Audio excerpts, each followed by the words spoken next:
It's no surprise that I often get asked about careers in aviation. Like, all the time, right? Remember the last episode? And of course, don't get me wrong, I love it.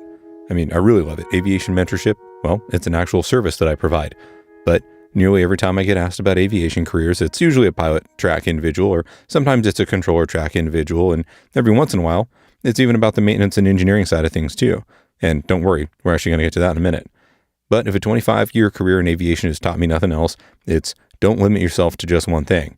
There's just so much opportunity out there, and it's pretty much just sitting there for the taking if you're prepared. Oh, and even more importantly, never, ever, ever, ever, ever get caught without a backup. If you've been listening to this podcast for any length of time, you'll know that I've had a bunch of different jobs in the industry, and there's nothing wrong with that. Actually, there's a lot right with that, and that's the point. And I'm not the only one. I mean, we've talked on the show before with RH over at Opposing Bases, and his career track followed a similar track to mine. And I ran into a guy who works at another tower in the area, who also worked at another regional, flying the Dash 8, and he decided to cross over to ATC too. No podcast from him, though. And we've done even a couple episodes on starting out your career in line service at an FBO. So as far as I'm concerned, doing as many things as you can in whatever industry you're in is probably a good idea, both for the upward mobility experience and also in case the bottom falls out when you least expect it. Like, what if you lose your medical? What if your company goes out of business? What if you don't get that job you were banking on? Or what if you did, but then you find out it isn't as great as you thought it'd be? And what if you're a pilot or a controller and you're inevitably forced to retire, but you still have a lot to give? Well, maybe you'll need to use your imagination. That's the name of the song, by the way. So today, side hustles, career changes, pivots, and alternates. I don't know anyone whose career hasn't had a few of them, and that's why I want to give you some actionable content today that might help move your career along, or maybe even catch you if the bottom does fall out without warning you first. Don't go away.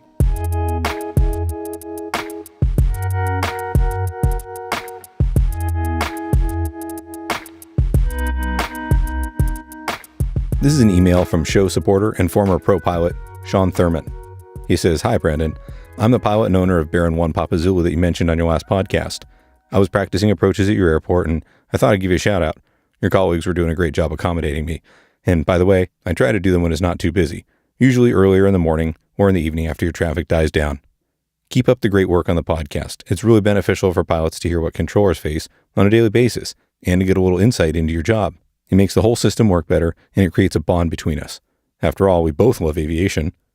I got all my ratings through CFII in 1997 at Montgomery Field. I taught there for a while, and then I was hired with American Eagle to fly the regional jet. 9/11 hit shortly thereafter, and they laid us all off. I was lucky to get another job with SkyWest flying the Brasilia, which is a great plane for its mission.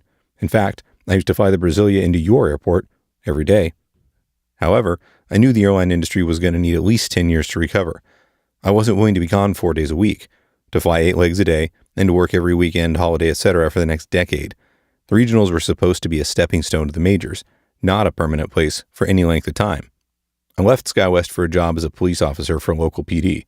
I worked as a police officer for many years, and then started a polygraph company.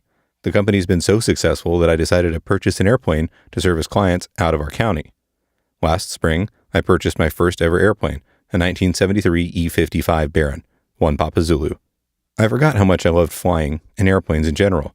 Now I'm living the dream. I'm my own boss, no more working nights and weekends, and I have my own Baron that I can fly whenever and wherever I want. I keep it at Brownfield. Great job and keep up with the podcast. Take care, Shawn." Well, that pretty much sums it up. It's amazing the turns that life can take, and even though it might not have been his original plan, sometimes what ends up happening, well, it's better than you could ever imagine. And who knows, maybe it's even the original thing you wished you were doing. It just depends on you. But if it's a pilot job you're wanting, well, now's still a great time. I also got an email a few weeks ago from a guy named Dallas, and he's been keeping with the theme of feedback from people with really cool names. Anyway, he says, "Hey Brandon, just wanted to introduce myself and ask you a couple questions. My name is Dallas and I'm 23 years old, and I've been in aviation for a few years now. My grandfather's a person I give credit to for sparking my interest in aviation. He was the general manager of Seawind, and his whole life was aviation. I started flight lessons on my 16th birthday with every intention to become an airline pilot. Reality hit shortly after, and I realized that having to drive an hour and 15 minutes to the airport each time I wanted a flight lesson, on top of the cost of the lessons, was not practical for me at the time.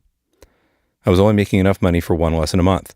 And as I'm sure you're aware, one lesson a month just isn't going to cut it for someone trying to get their pilot's license. The cost of acquiring all my ratings and licenses on top of the schedule airline pilots have made me realize that maybe that life wasn't for me. But since I loved aviation so much, I still wanted it to be a huge part of my life. So after I turned 18, I decided to go to A&P school. What better career to still be able to be around all those airplanes and not have to get all those ratings? The school I attended has a year-long program. One of the things I had to give up while at school was flight lessons. And though I had stopped flying for a bit, it was still my dream to at least get my private pilot's license and own my own plane. So I graduated with my A&P at 19 years old and was ready to enter the aviation industry. I got my first job with a mid-sized Part 135 that operates Cessna 402s. As a matter of fact, I believe they're the world's largest operator of the 402 with 90-some in their fleet. After working there for a year and a half, I got hired on with a regional carrier for a big airline. Anyway, I've been there the past 2.5 years and have been learning a lot and enjoying it. My goal is to hopefully soon move up to mainline and get to work on the wide bodies. This past spring, I had the opportunity to start up my flight training again and finish my private pilot's license. After 3 short months, I studied up and passed all my tests, and since then I've had a blast flying. I recently just purchased a Cessna 150 that I plan on fixing up and reselling. The nice thing is that it's a flyable project, so I can get to enjoy flying it while working on it. I've always been interested in ATC, and when I'm sitting in the planes at work, I always listen to a busier frequency-like approach to try and learn and become a better pilot. For a while now, I've had a desire to pursue a career in the ATC side of aviation. So here come the questions I have for you. How would I go about getting my foot into the door for a career in ATC? Does being a pilot and having a few years' experience as a mechanic help my chances of getting selected at all? My main fear is that leaving the maintenance side and the good job that I have now to start a career in ATC only to have it not work out. Listening to some of the guys who went through the academy only to later not make it at a facility makes me second guess myself. What are your thoughts on the matter? I've always had a great deal of respect for the controllers, and there's always been a part of me that wants to be on that side of the mic.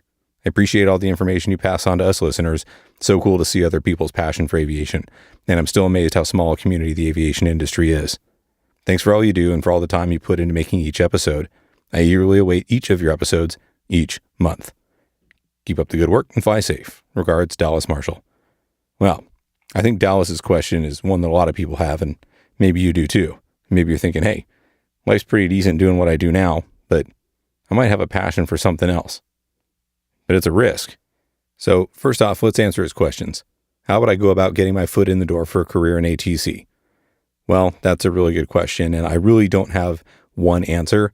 But anytime you want to get your foot in the door in any industry, you need to go out and start networking. You need to meet people. And you can meet a lot of controllers. I mean, who knows? Maybe some of them do podcasts, right? But you can meet some controllers. You can meet some people at your local facility, get some tours, start handing out cards, start shaking hands, meet the people that make the decisions. And as being a pilot and having a few years' experience as a mechanic help my chances of getting selected at all?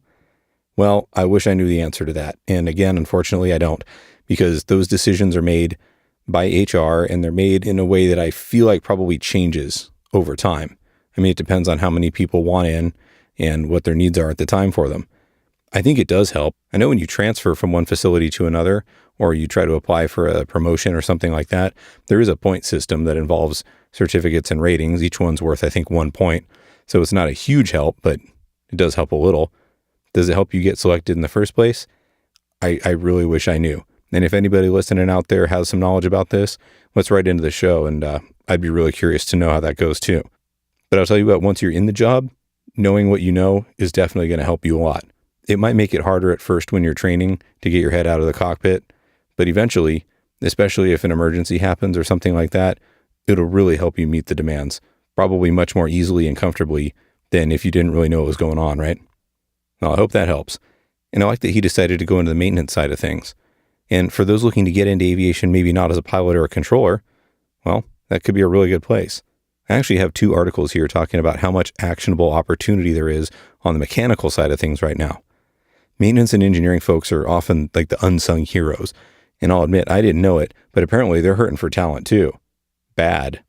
This first article is called Progress Being Made on U.S. Mechanic Development, and it's from MROnetwork.com. The title of the article is, While there's positive momentum for filling the future aviation mechanic workforce needs, not all metrics are good.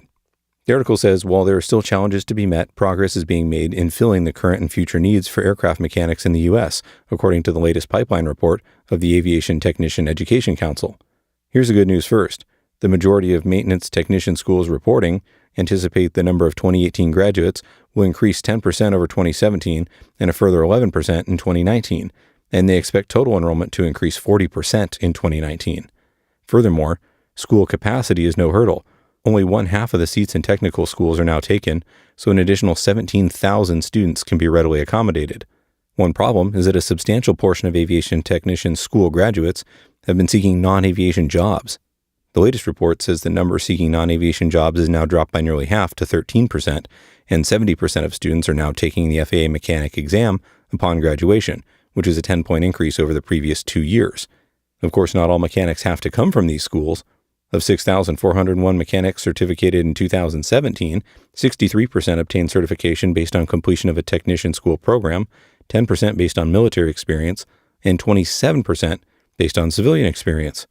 The FAA now counts 293,000 certificated mechanics, of which females make up 2.4%, a portion that has been constant for 15 years. More progress must be made, however. The Council reckons 30% of mechanics are now 60 years of age or older, which is a 3% increase from the prior year, and new mechanics still account for only 2% of the workforce each year. Unless this rate of replacement is increased, the mechanic population will decline 5% over the next 15 years, the Council projects, and the article concludes that productivity improvements can trim some needs, as can outsourcing abroad, but so long as traffic is growing at 2 to 4% annually, it'll be difficult to reconcile the demand with a declining supply of mechanics. And again, that article from MROnetwork.com. And the second article I want to talk about here is actually a white paper done by major MRO player AAR. They're getting really concerned about the future availability of talented individuals to work on airplanes. And I'm not going to read the whole thing, don't worry, but here's the executive summary. The aviation industry's workforce shortage has the potential to constrain companies' future growth, even as demand for air travel soars at unprecedented heights. From pilots to FAA-certificated aircraft mechanics and repairmen to uncertificated aircraft technicians, critical segments of the aviation workforce are retiring faster than new talent is being recruited and upskilled for thousands of open positions. And if you want to read that white paper, the link is in the show notes. And if not, Rob Mark covered it for Flying Magazine, and there's a link to his article right there too. And it starts something like this. Much of the industry has been focused on the 206,000 pilots a recent Boeing report says will be needed in the U.S. over the next 25 years. Not nearly as well publicized, however, is that same study that calls for 189,000 aircraft maintenance technicians by 2045. Well, seems like the getting's pretty good all over the industry right now, huh? Anyway, that article, like I said, was by Rob Mark. You know, him and I often talk about the next generation of aviation journalists and writers and communicators and how to get people interested in writing, either as a career or maybe just as a part-time freelance thing. But we finally got a chance to record it. And there's a lot more in this talk that you're going to hear about than just writing or even just aviation. So no matter what part of your career you're in, or maybe if you're even looking to do something else, I'm really, really happy to be able to share this talk we had with you all.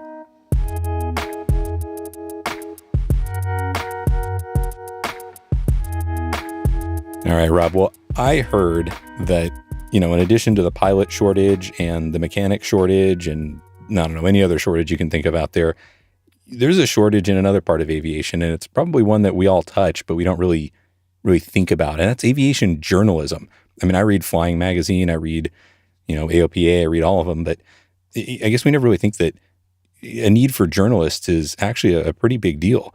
And I know you've got a background in journalism, but you've also got a background in aviation. So how did that all come about? Well, it's a funny thing, but when I started flying back in the, as my daughter says, back in the 1800s, I remember sitting in the terminal at Midway, waiting for a turn or something, and I just started talking to one of the jet guys. We were talking about how we got where we were and all that, and he said, "So what else do you do?" What do you mean? What else? You mean what do I do for fun? Or he said, "No, what's your backup?" And I said, "Well, it's funny. I guess I was caught a little off guard because nobody had ever asked me that before." But I said, "Well, I'm trying to be a writer." And he said, "So, what have you done and where have you been?" Anyway, so the point is that in a very short time, we got into this conversation to the point that I realized that he felt the way I do, that if you're in aviation, especially flying, you really need a backup. It's like having an alternate when you're IFR. You don't want to end up somewhere and say, this didn't work out. Now what do I do? And so I've always had something like that going. For me, it started, though, really when I would be on layovers when I was flying charter, and even when I was flying for the airlines, we'd have these huge layovers of 2 hours, 3 hours before we went out again, 5 hours, 6 hours. And I was just bored to tears. And I said, I've got to find something to do. Unfortunately, I'm not much of a sports guy. I cannot read the same magazines that have been looked at 50 times in the FBO. And I just started writing just almost out of defense, I think, to cure my boredom. And I think as time went on, I really started to enjoy it. And that's just kind of how it went down. And I think I'm trying to think of where I sold a story. Oh, I think I sold my first story to AOPA Pilot back in, well, we won't say when, but it was a long time ago. And I just had an idea. I sent the editor a letter and said, hey, would you be interested in this? And he said, sure. Yeah, this was back in the old days when they actually sent letters and he signed it. He said, sounds good. When can you get it? I said, wow, I've got a job to do. And I think it just kind of flowed from there. And when I had a break in my life for some life adventures in my mid-30s, I decided to go to graduate school. And that's when I went to graduate school at journalism at Medill Journalism School at Northwestern. It really did change my life, I think, because the first day I still remember the chairman saying, you know what, some of you may learn some of what we're going to teach you here, but what I really care about most is you're going to learn how to think differently. I don't think I really understood what he was saying, but years later I did. And it really, I think when you combine flying with something like that, it opens your horizons to possibilities, because I think too that people think if I'm a pilot, then I have to fly, and that's it. If I'm not flying here, then I must be flying over there, and there's nothing else in your life that's of any importance, and it doesn't have to be like that, but you have to kind of grab the bull by the horns and get it started. Yeah, well, I mean, as a young person, obviously, you're trying to figure out maybe what your career is going to be, what business you're going to get in, and it's reasonable that you're focused on one thing. I mean, I'd say that somebody who has that much focus, even at a young age, is probably ahead of the game, because there are probably so many that have very little focus. But then again, at the same time, yeah, eventually, I mean, you're going to get to a point where you're a line pilot, you're certified, you're there, that's it. And then you realize how much time you've got, or then you go through a big economic down cycle. And, reality is going to hit you that there might need to be something else, whether it's a backup or just something you do for fun. But I mean, there's going to have to be something else in there other than just go to airport, fly plane, stay in hotel, fly plane back, the end, right? Oh, absolutely. And when the first Midway shut down, I was already writing maybe a story, a freelance story once every couple of months for various magazines. But I mean, it wasn't anything big time. But then one day I went to work, and I still remember this. We flew down to Louisville, and we were getting fuel in the airplane, and the ground guy came out and said, "Hey, they're looking for you on the phone." And I went in, and they said, "Well, here's the deal. Have they already fueled the airplane?" And I said, "Yeah." They said, "Okay, bring it home, guys. We're all done." And that was it for the airline. And I said, when we got back later, of course, Midway was there were people in tears all over the terminal, just because Midway Airlines had kind of owned that airport. And now we were just homeless. We had almost no notice at all. And I said, okay, now what am I going to do? And I just started trying to get some work doing some writing. Not that I was that great a writer then, but I was persistent as all get out, and I think that counted for a lot. I remember a couple of people saying, "It's you again. Okay, look, why don't you do this?" And they weren't angry, just saying, "Okay, I'm going to do something because you're a pest, except that I must like something you're doing or I wouldn't give you anything at all." So I think you need that to be successful at any career, but I don't see absolutely anything at all wrong with having a backup plan. I know there are people that do that think they're not being true to their nature, and I just don't see it that way. Sure. I want to hear a little bit more about, you mentioned thinking differently. The pilot is going to think maybe one way about something, but a journalist, no, you're going to see the world differently now. So I want to hear a little bit more about that. I think I've always been a curious person. I don't think I realized it until I really went back to graduate school, and I realized how many questions I wanted to ask that I didn't ask because I got back in graduate school and instantly I was back in high school again. Do you have the answer? Well, no, I don't. So I didn't raise my hand and, that kind of thing, because I was afraid I was going to be wrong. And this chairman, who actually is still a good friend of mine, actually I'm having lunch with tomorrow after God knows how many years since I finished the graduate program. But he said, no, just say it. Because I guess I must have had a look on my face that I think I know something, but he said, just spit it out. And I really gained an awful lot of confidence in that. It probably sounds like a silly example, but it worked for me. And that has really carried me through much differently than I did before I went to school. And I found that worked in flying too.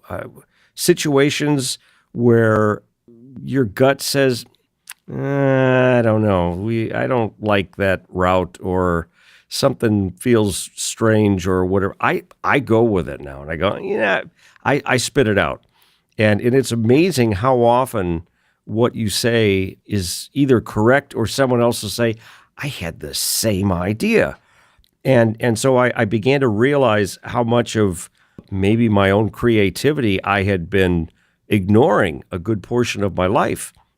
So again, for me, graduate school and meeting people that had in that university setting really turned it really changed the way I looked at life.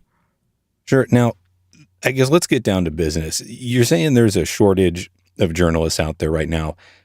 What would make somebody want to become a journalist? How would they even become a journalist? Well, I think what you might be referring to is the fact that I started a list, Google group, I should say, a few month and some ago, just seeing if other editors that I've come to know, other editors and writers that I've come to know over the years, thought the same thing that I did. Are we short of people? Who's going to replace us at flying or at AOPA Pilot or at Aviation Week or Plane and Pilot or, at Reuters that covers aviation or, any of those kinds of outlets. And there are quite a few of them. And I realized that when I sent out that email, and I think we have about, and you're on the same list, I think we have about 70 or 75 writers and editors, and they all said, yeah, we aren't doing anything to encourage new people to come in. People are just kind of winging it at this point. And in this marketplace where there are a lot of talented people that are employed, there are places that can't find talented people to replace the ones that leave. I mean, either they leave or they get frustrated with journalism, but then think of the ones that simply don't know anything about aviation at all. Yeah, well, that's kind of that's, I guess, in any technical pursuit, that's kind of the part that I feel like the rub lies right there. I mean, I guess you could attack it from one angle, which would be maybe all the people that are going through aviation, maybe administration type programs, maybe we could throw journalism as like a major alternative. Or then again, you could go the other way, whereas you could go to the journalism school and try to recruit people out of there that like aviation. But I mean, I doubt that you're going to get a whole lot of people in either camp. Well, no, and that's true. But of course, as our group discussion, I don't know if you saw that, but I think Tom Haynes from AOPA was one of the people that mentioned it, that sure, we're talking about the shortage, but right now there aren't that many jobs in aviation journalism anyway. We have so many aspects of journalism, even online journalism, that are laying people off. I mean, BuzzFeed laid a bunch off a few weeks ago. Huffington Post did. So, again, but just because there's not a ton of jobs right now, it doesn't mean we shouldn't be looking or encouraging or at least making people that can write or have an interest, making them aware of this option, because it's kind of like the pilot shortage. 5 years ago, you couldn't find a job to save your life they just weren't there. And now, of course, all you need is a pulse, or at least it seems like that to me. So things can change pretty quickly. But as I know, some of the people in the business, many of them are we're getting pretty ancient there, really. And I don't see a whole lot of really young folks coming in that are any good. And I think that's, again, is it because they don't even know the option exists, or they find aviation not that interesting anymore, or they say, gee, I don't have the technical expertise to write about this. It's, but again, I think we need to start somewhere. And again, I think some of the ideas we've seen on the list has been, go to some of the journalism schools just to give people an opportunity to even hear. But think about that. I mean, I don't know how many dozen journalism schools there are, but getting into one class for a half an hour somewhere, what kind of a return is that going to be?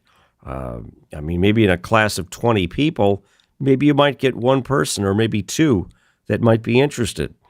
So again, that can make for a lot of work. But right now, we're not doing anything, absolutely anything at all. I think it's going to take more than just the 70 or 75 people on our list to figure out where the next generation of communicators are coming from. I think just as the aviation industry learned when the pilot shortage really became acute, as well as the mechanic shortage, I think it's going to take people in the C-suite at the publications to recognize that there's no one there coming up to fill the gaps. And all of us working together might be able to solve it, but it's going to take some kind of concerted effort like that, I think. Well, what do you think we can do? Because, I mean, think about it this way. Most people, I think, in this generation are going to say, hey, I've got something to say, or I've got a passion for something, and they're going to run right out and they're going to buy a microphone and start a podcast. That's a very good point, and I'm really sorry you brought that up because I didn't think of that myself.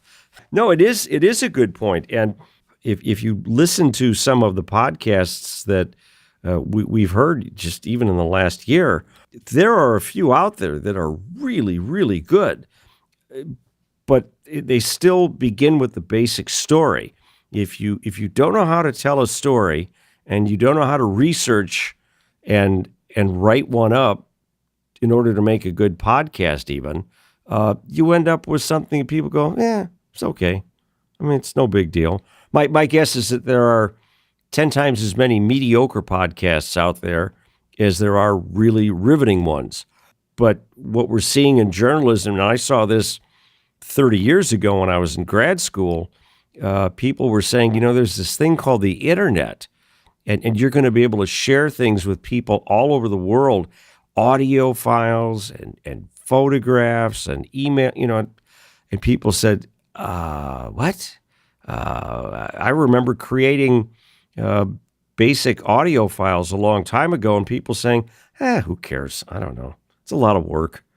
And now, if you want to be involved in journalism or telling a story, whether it's the aviation industry or any other, you need to know how to edit audio, how to write scripts, how to tell a good story in writing and on audio. And I think that's certainly eclipsing what we thought was going to happen, that everything was going to be video. Producing a good video show is really hard. I mean, I have tried. I don't think I was successful, but I've tried, and it's really, really hard. And also there's the added element of the fact that any show visually focuses on you and how you look and how you move and just generally how you operate. And that all takes away from the story. And that's why I think podcasting has become such a great alternative, because it doesn't matter what you look like. If you can tell a good story and you can make the electronics work, and then you figure out the distribution part, you can have a really successful show. So what you're saying is if you have a face for radio, then you're in the right place. Yes, I think that's true. But you need the skill. See, I mean, when I started writing, all I needed was, in fact, I had a little portable typewriter that I used to take with me on trips, and some of the other folks used to laugh, well, what is that thing? I said, that's my writer's typewriter. Oh, okay. And they would laugh and all that. But on a break, I'd be there with paper and typewriter writing things, so many of which went absolutely nowhere, but sometimes they did. And I've been lucky enough in my career to win a number of awards where people said, yeah, we really like this. In fact, we like this so much, we think it's better than the other ones. And I don't go looking for that, but boy, it sure is nice when that comes along and it makes you realize that I did the right thing many years ago. Well, so what do you think then about the audio form of media taking over for the written form of media? I mean, do you think that's a thing, or is there always going to be a place for written media? Well, that's a very interesting question. I think I have to be careful about saying, no, that will never happen, because I will start to sound like my father, and he didn't like the Beatles either, and look what happened to them. So, but I think it's important to realize it's certainly going to be both at a minimum. Whether podcasting will completely eliminate the written word, I don't know. It does make me concerned when I see shrinking newspapers and that sort of thing coming along, and magazines that are half the size of what they were 10 years ago. And but of course they're so dependent on advertising that it's just happening. And but podcasting, same way. You can only do it for the love of the show for so long, and maybe a number of likes on your Facebook page or on Twitter, or some healthy comments somewhere else. But again, if you're not making a dime at it ever, after a while you go, what am I doing here? Is there a future here?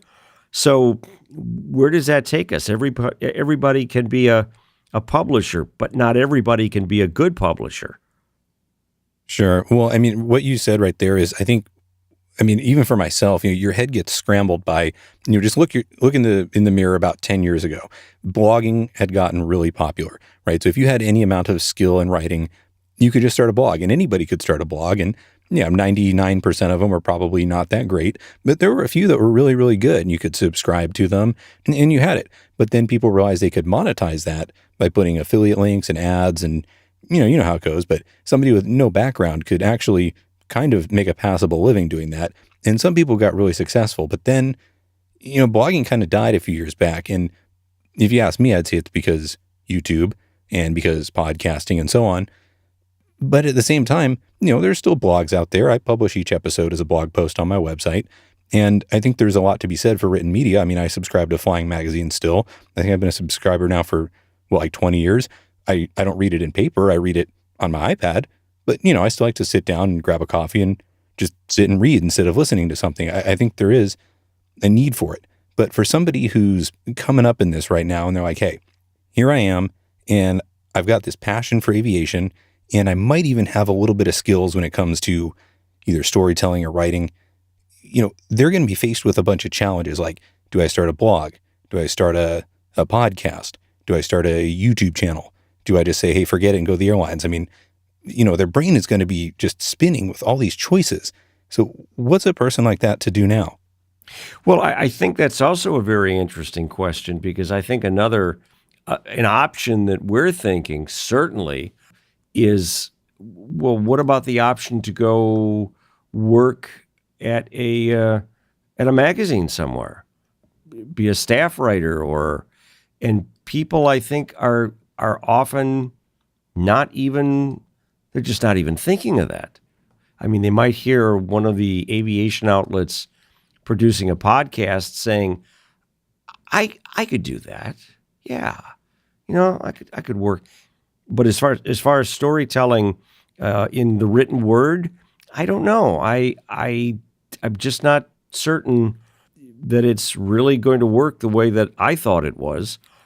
And what you just mentioned here about, will the new aviation communicators essentially be looking at the new media only and saying, well, listen, we really need to do a podcast. I mean, I can do that, and I have some talent, and as opposed to used to be a kind of laborious process of sending a pitch to an editor at a magazine and getting their okay to cover a story, and then writing it up and sending it in, and all that sort of thing. People say, well, what do I need them for? I can tell the story without them, except that what we have that they don't have is that we have the distribution network. I mean, last time I checked on Facebook, even though I know people will roll their eyes at Facebook, I mean, I think there are still almost 350 or 400,000 people hanging out on our Facebook page. So are they waiting for something different to happen? I feel like they are. I'm not sure exactly how we do it, but your point, though, about should we be looking at different places to find journalists other than J School? Should we be looking at encouraging people to use new media to tell stories in a different way on a regular basis? Will that supersede the print magazine? I don't know. I think that's an interesting point you should raise on the list. They're either going to say absolutely nothing, or there could be quite a debate about that. Sure. Well, let's put it this way. So right now, let's say I'm done with whatever career I'm in. I've got this aviation background or whatever, at least enough to talk about it, right? And I don't mean me specifically. This could be anyone. But I want to write for Flying Magazine. Like, that's been my lifelong dream, is to write for Flying. What would I do right now? I mean, what concrete steps could I actually take to maybe move that forward? Well, I think before you could write for Flying, you would need to have written most likely somewhere else, unless you were a prodigy that was just hiding in the wings all these years. Yeah, of course. No, that's what I am. Yeah, okay. Well, I kind of figured that was right up your alley there. What people will do is say, gee, they don't write very much about this, that, or whatever. They don't write enough about LSA flying, or learning to fly ultralights, or this, that, or whatever. You can find the emails for the editorial staff for the magazines online, and you find one that's about. I almost never go to an editor-in-chief because they're usually too busy for anybody. But I find a mid-range editor, maybe a senior editor, a managing editor, and say, hey, hi, you don't know me, but here's a little bit of my background, and I've got a really cool idea that I think would make a good story for you guys. Are you interested? And then you send it off and you see what happens. But the trick is to explain the story idea the way you would write it. You don't necessarily say, hi, this is Brandon. Do you want a story about the difficulties of flying single pilot without a GPS? I mean, yeah, I don't know. That doesn't tell me very much. It doesn't tell me very much about the story, but it also doesn't give me much of an idea of whether you can tell the story. We have a lot of people that approach us that when it gets down to the, okay, give me another page of something to explain the story and how you would tell that story. And many people don't get that. And if they don't get it, then it's kind of a waste of time. But I'm saying that, you send a letter to an editor and you write it like a story. Did you know that in the world of flying single pilot airplanes that don't have a GPS, there are a lot of tricks you can use to not have to spend the money to buy a GPS or, something like that. And you just go on for a paragraph or so that the editor can say, okay, that's an interesting idea. I like this person. I like the way this person uses language and things like that. And they may say, well, I don't know if that's really the story we want.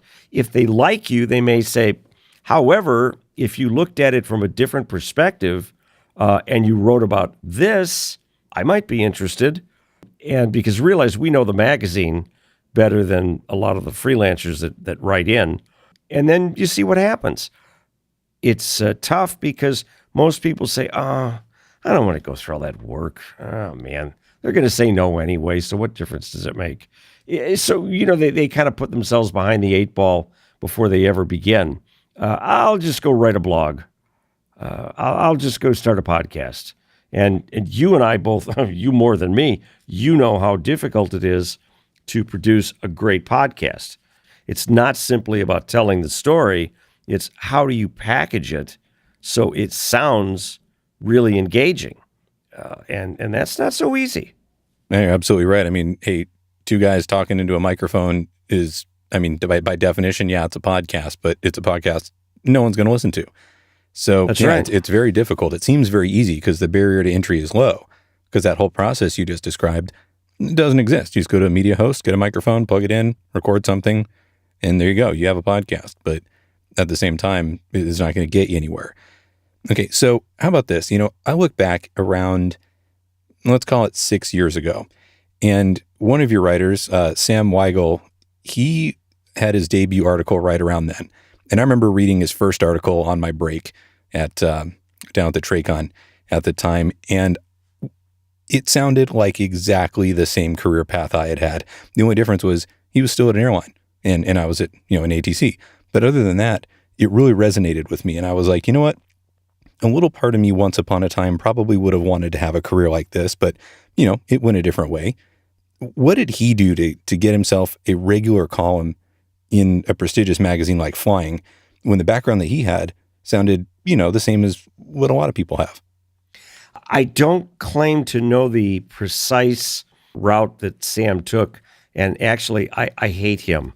I really do, because anybody that flies for a living and has a boat and doesn't even own a house and doesn't have to cut the lawn and just cruises around the Caribbean and all kinds of other places with his wife, that's a really bad guy. No, seriously, I'm just kidding. Seems like he should be the new poster child for why you should get into aviation journalism to me. That's an interesting point. But of course, one of the things about the columnists is that almost all of them came to be by knowing somebody. There was a fellow that used to be at Flying a long time ago that kind of got me started in writing at, I think I mentioned about the same time the airline went under, a fellow named Gordon Baxter. Bax used to write a column at Flying called Backseat, and it was very down home. So he was a good guy, and he actually, we ended up connecting one time, and he actually came to stay at my house for a weekend. And he was the funniest guy I ever met. One of the first things he said when he walked in the door was, "Do you mind if I take my shoes off?" And I said, "No, go ahead." And about 5 minutes later, he said, "Do you mind if I take my socks off too?" And I said, "I no, whatever you want, man, and but it was really funny how we kind of got to know each other, and we started talking about writing because he was a famous guy. He was writing, he was in flying every month. I'd been reading him for years, and now the guy was sitting in my living room, and I think I must have said something like something in awe or something really inane like that. And he said, "Oh, you could do this." I said, "Oh God, I couldn't do what you do." But he said, "Well, why don't you try?" And I did. Oh, maybe 6 months later, and I sent something off to Flying because I knew Bax, and he gave me an email of some editor, and I sent it to their. I learned about Flying from that column that they do every month, where some jackass pilot admits something really stupid that they did and lived to tell the tale. What I think is interesting is that I think the number of I Laugh columns is up to close to 1,000. There are at least 1,000 people out there that wrote well enough to be able to tell the story about something that they did in aviation in a way that people found it interesting enough to read. Now, how many of them, carried through and continued doing that kind of work? I don't know. For all I know, maybe Sam was one of those people. You have to start somewhere, and if you don't know somebody at a magazine, you have to go where they are. So if you're at the NBAA convention, which moves between Orlando and Vegas every year, you can find the media rooms. All the magazines have a little cubby hole there where they keep 2 or 3 or 5 or 10 writers that are either on staff or have showed up for the show to cover the show. Aviation Week is there, Plane and Pilot, Flying, AOPA Pilot, Twin Turbine. You name it, they're there. So if I really wanted to do this, I might say, you know what, I'm going to spend a couple of $100 to get a ticket to go to the show and get in, and I'm going to go find some of those people. And I'm going to talk to them and say, hey, I want to do this. I doubt seriously anybody is going to say, go away, kid. I don't believe that at all. But we never see that kind of thing. Well, it's an interesting question then. I know in some industries, if you're new and there's sort of a master at work, a lot of times you have to say, hey, can you show me how to do this? And no, go get me a coffee. What would be the response? Is True. Journalism like that? Well, I can't claim to be a master strategist when it comes to a newsroom because I never worked full time at a newspaper. I've worked now full time for a magazine, and I can tell you it's a very different life from being a freelancer, where you're kind of pitching your own stories, and that's one of the things about being a freelancer that a lot of people don't like. You're not tied to any one magazine, but not only are you the writer and researcher, you're the marketer. You've got to go out there and find the outlets, pitch them the story, and get the chunk of business before you can actually do the writing. And that's another part of this that people don't like. They just don't want to work that hard. A tough call, but again, in the newsroom, I wish I could say that every place I've ever worked had a great mentoring. But when I was in charter, I always thought that when I was in the left seat, I was a captain, but my secondary job was to train that person in the right seat to become a captain too one of these days. There are a lot of pilots that don't think like that. Their job is to go start the airplane, go from here to there, come home and leave. I'm sure that's true in every job. So you got to be persistent, but if what you're doing isn't getting you anywhere, then you need to say, maybe I'm in the wrong job, or maybe I'm going about this the wrong way. But again, that's the curiosity part, I think, that's important, because if you just say, well, I'm just going to sit here because eventually they'll realize how valuable I am. You could be there a long time. Yeah, it sounds like you have to have really quite a hustle to make it in the industry. I think you almost have to have hustle to make it in any industry. You can get a job. I think there are certainly people that can get jobs. I don't think that's an issue at all. But can you get the kind of job that you want? Can you progress the way that you'd like? Some people can, some people can't. And again, the question is why? And if you're not getting what you want, then you better rethink your strategy. It's what I've learned in my life is that nobody gives you anything. It's hard enough when you really go out and try to grab it.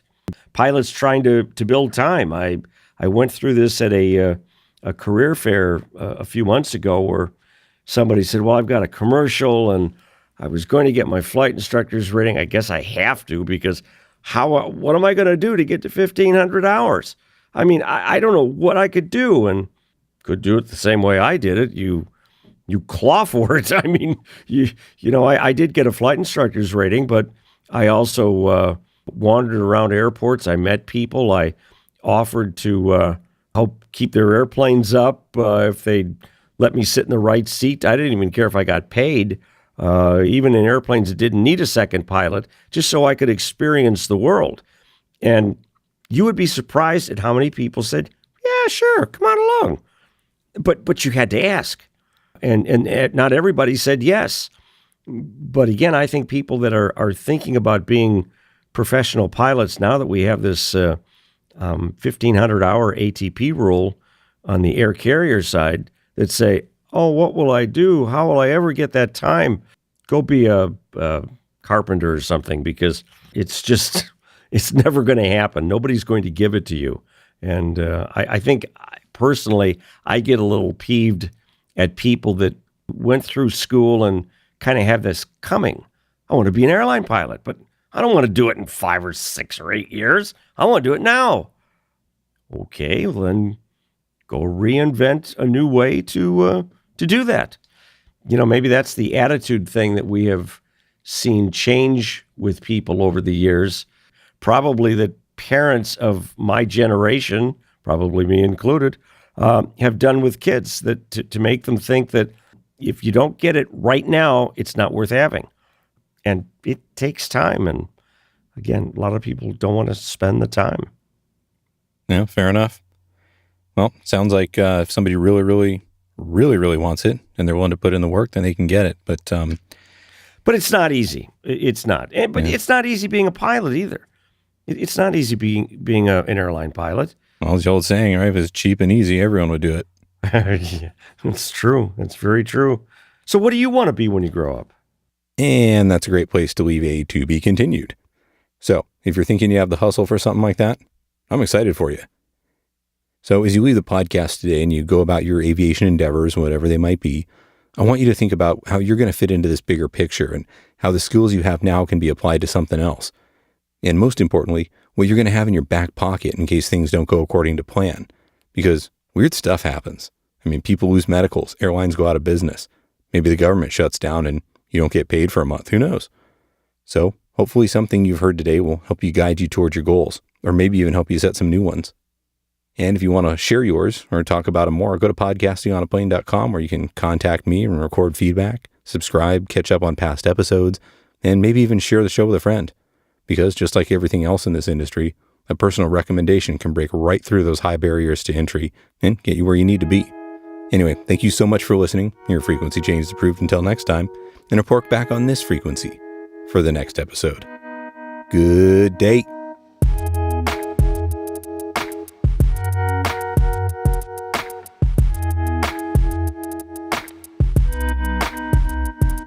The Podcasting on a Plane podcast is presented for entertainment purposes only. My comments and those of my guests, the website's content, and any of the social media, etc. are not part of my official responsibility as a controller or an FAA employee.